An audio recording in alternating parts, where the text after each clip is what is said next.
할 필요가 있다고 생각합니다. 여러분 혹시 서해교전의 영웅이 누군지 아십니까? 영웅이란 나라의 이익보다는 자신의 이익을 앞세운 사람을 말합니다. 김대중 정권 시절인 2002년 6월 29일 해군 장병 6명이 전세한 제2연평해전을 기억하실 겁니다. 북한의 특이한 동태를 상부에 보고하지 않고 쉬쉬하다 엄청난 사태로 발전한 것이 바로 서해교전의 본질입니다. 당시 북한 도발의 가능성이 사전에 보고되었음에도 이를 무시한 정부, 그러나 이를 용감하게 보고한 장군이 있었습니다. 저는 이분을 장군으로 말하고 싶습니다. 여러분께 그 영웅을 소개하고자 합니다. 감천부대인 5179 부대장을 지낸 예비역 소장인 한철영 소장님을 여러분께 소개하겠습니다.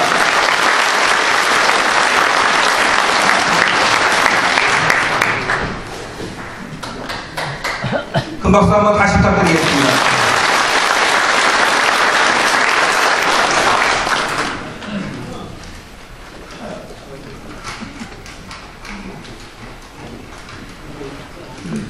금방 과분하게 소개받은 예비역 육군소장 한철용입니다.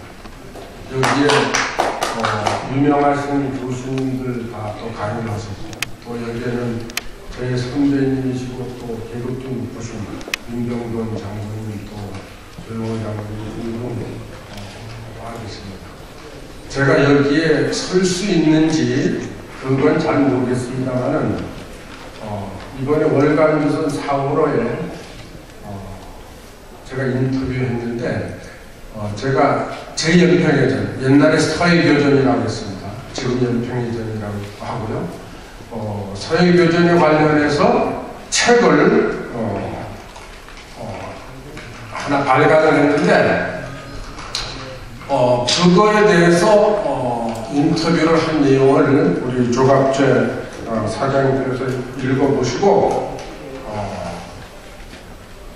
그거에 대해서 좀 이야기해 줬으면 좋겠다. 그래서 제가 천안함에 관련해서는 제가 그렇게 아는 것도 없고, 그래서 제2연평해전에 관련한 것이 더 낫겠다 이렇게 했습니다만, 또 분위기가 천안함 침몰 참사에 관련해서도 언급을 안 할 수 없습니다. 저는 20년을 정보에서만 근무했었습니다. 그러니까 지금 두 교수님께서는 일반적인 정치 상황을 말씀하셨는데, 저는 더 실질적으로 정보에 관해서만 제가 언급을 할 수 있도록 하겠습니다. 오래 기다렸더니 목이 좀 마르네요. 지금 천안함 침몰 사태 관련해서 북한의 이상 동향이 없다, 이렇게 지금 판단을 하고 있습니다. 그러나 국방부에서는 현재로서는 잘하고 있습니다. 국방부에서는 이것을 판단을 잘 하고 있습니다. 잘 판단을 하다 보니까 야당인 민주당이 국방장관, 해군총장을 해임하라고 지금 압박을 가하고 있습니다. 다시 말해서 북한의 소행일 가능성이 많다, 국방부에서는 그렇게 판단하니까 야당에서는 자기하고 반대되는 거거든요. 그러니까 해임을 해라, 이렇게 지금 압박을 가하고 있습니다. 모든 면에서 진실은 하나입니다. 국회에서 지금 질의할 때도 진실을 밝혀라 하고 있는데, 야당은 북한이 관련 없다는 것이 진실이라는 것 같습니다. 그래서 제가 책도 서해교전 진실은 하나다, 이런 걸로 이번에 책을 어저께 발간을 했습니다. 그래서 진실은 하나인데 서로가 자기 주장만 진실이라고 합니다. 그러나 진실은 엄연히 하나입니다.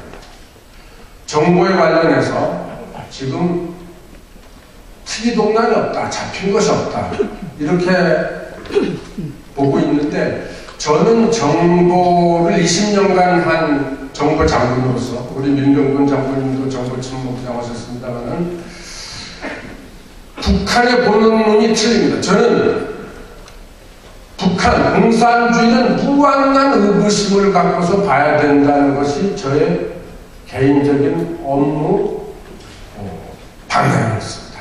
제가 개인적인 사람을 의심하지 않지만 공산주의는 무한한 의구심을 갖고 봐야 된다. 네? 무한한 의구심을 갖고 봐야 된다. 그런데 지금 판단하는 것을 보면은 특이동량이 없다는 것은 무한한 의구심이 아마 없어서 그렇지 않나, 이렇게 생각을 합니다. 그 첫 번째가 잠수함, 잠수정에 의한 공격일 가능성이 높습니다. 그런데 지금 위에서는 그런 교신한 정보가 없다, 이렇게 이야기를 합니다. 우리가 그러면 그럴싸하죠. 교신이 없다. 그런데 제2연평해전 때는 수상한 경비정하고 발전대 사령부하고 서로 교신하는 것이 있었는데, 이번에는 교신한 것이 없지 않냐? 없는 것이 맞습니다. 왜냐하면 잠수함이라는 것은, 또는 잠수정이라는 것은 북한에서는 전쟁이 아닐 때는 정찰국에서 운영합니다. 정찰국에서. 그러니까 우리로 같으면 정보사령부, 이런 특수 또는 특전사령부, 이런 데서 이제 운영하는 거예요. 근데 교신을 하면은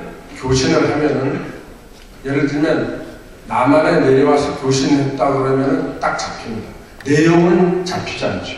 어디에서 교신하고 있다면 후방방이라고 재면 딱 위치가 나옵니다. 그러면 저희들 링색이 가서 바로 때려버립니다. 왜냐하면 잠수함은 느려서 도망가지 못합니다. 그렇기 때문에 북한은 잠수함, 잠수정이 어디에 침투할 때는 절대 교신을 할 수 없게끔 되어 있습니다. 교신하는 것 자체가 자살입니다. 그 예로 96년도 강릉 침투했죠. 네? 상어급 잠수함이 침투했습니다. 그때 그럼 교신 잡혔습니까? 사전에 잡혔습니까? 잡히지 않았습니다. 침몰해서 배가 화재가 나서 택시기사가 신고해서 잡혔습니다. 그 다음에 98년도 이번에 잠수정이 속초에서 꽁치 그물에 걸려서, 스크류가 걸려서 잡혔습니다. 거기에 탔던 2명이 다 죽었습니다. 그러면 그때 잡혔습니까? 그러니까 북한에서 그러한 특수작전을 수행할 때는 명령을 내립니다. 임무를 수행하고 돌아옵니다. 교신 없다. 만일에 보장이 나고 죽을 때는 전부 다 자폭한다. 증거를 인멸한다. 그래서 강릉에 침투했던 96년도 침투했던 그 상어급 잠수함 불태우고 남은 사람은 다 사살하고 또 자기 자살하고 나머지는 또 상륙하고 이랬지 않습니까? 그러니까 잠수함에 의한 공격이 있을 때는 절대 교신이 없습니다. 그것을 간과해서 제2연평해전 때처럼 교신한 게 없지 않냐, SI가 없지 않냐, 이렇게 판단하는데 그것이 잘못됐다.